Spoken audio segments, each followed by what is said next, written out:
ధరల్లో దండిగా ధనమున్నా కాటికి వెంటారాగలున్నా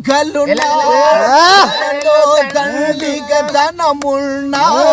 కాటికి వెంటారాగలున్నా మేడలు మిద్దెలు ఎన్నున్నా అతి బలశాలిని అనుకున్న గమనించువాడు పైవాడు పరులకు చెయ్యకు కీడు గమనించువాడు పైవాడు అందుకే పరులకు చెయ్యకు కీడు నీదని నాదని వాదనలా అతి చెడు బ్రతుకుట ఫలమేలా 10 మందిలో తిరగాలి పరమాత్ముని నమ్మాలి 10 మందిలో తిరగాలి పరమాత్ముని నమ్మాలి